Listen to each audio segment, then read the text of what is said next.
सर्दियां दिल्ली के लिए एक कैलेंडर इवेंट हो सकती हैं, लेकिन उन लोगों के लिए नहीं जिनके पास कैलेंडर में कल की कोई गारंटी नहीं होती। ये वो रात थी जब गरीब के लिए ठंड सिर्फ एक मौसम नहीं, एक दुश्मन बन जाती है। बेटा, जरा ये पल्ला ठीक से बंद कर दे, हवा सीधे छाती में घुस रही है।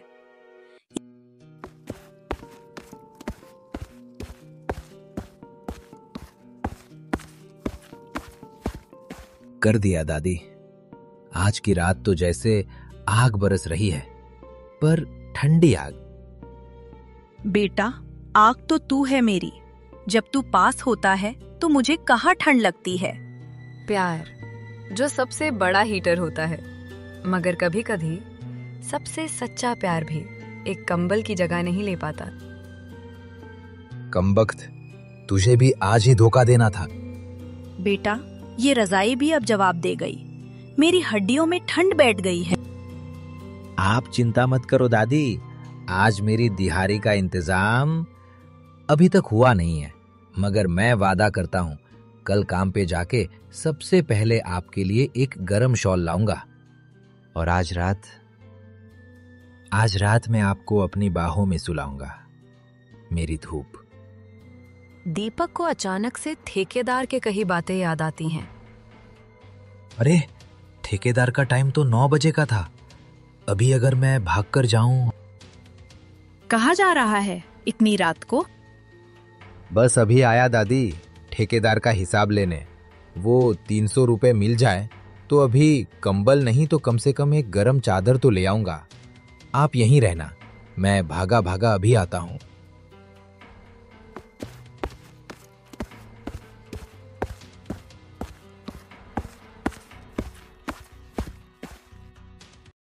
साहब, ठेकेदार साहब, हिसाब लेने आया हूं। मेरी दादी की तबीयत। दिहाड़ी तो तेरी बनती है, 300 रुपए। मगर सुन, कैश तो मिलेगा कल दोपहर को। तू कल आ जा। पर साहब प्लीज, मेरी दादी वो बहुत कांप रही है। कल सुबह तक मैं चुप कर।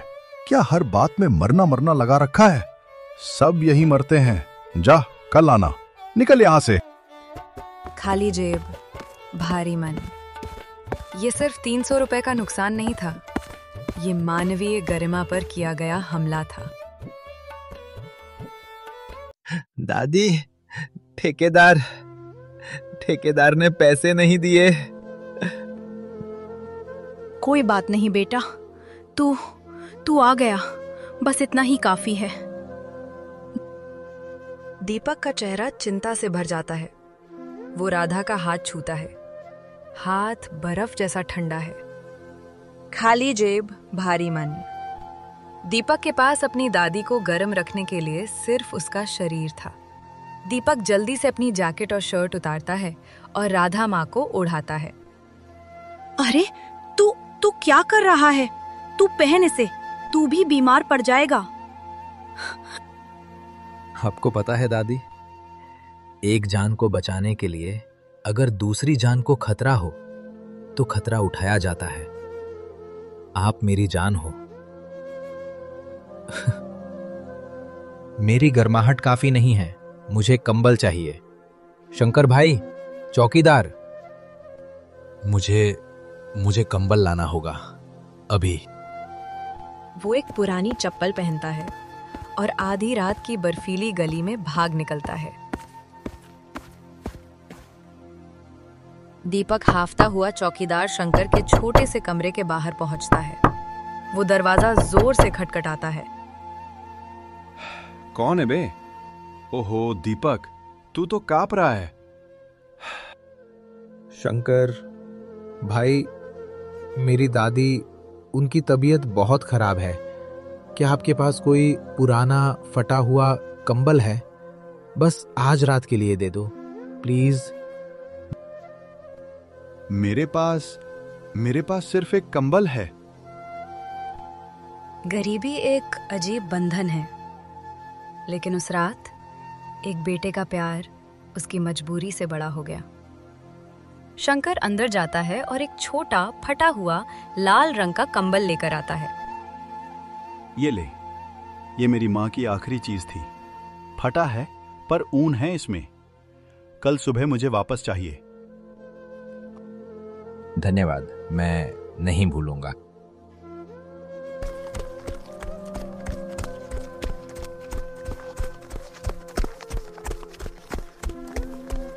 वो कंबल को जल्दी से खोलता है और राधा माँ को पूरी तरह से ओढ़ा देता है।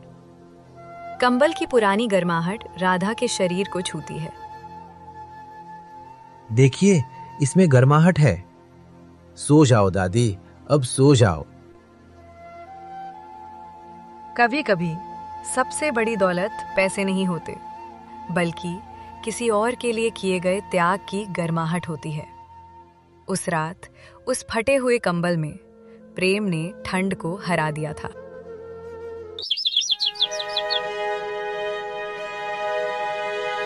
तू कितना कितना अच्छा है बेटा, तूने मुझे बचा लिया। अगर आपको गर्माहट मिल गई तो मैं खुद ही गर्म हो गया दादी। और देखिए, अब मैं भी अच्छे से सो गया। हर अंधेरी रात के बाद सूरज जरूर निकलता है। उनकी गरीबी खत्म नहीं हुई, पर उस रात उन्होंने एक और युद्ध जीत लिया था, उम्मीद का युद्ध।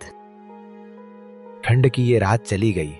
अब मुझे उस शॉल के लिए काम करना है जिसका वादा मैंने दादी से किया था।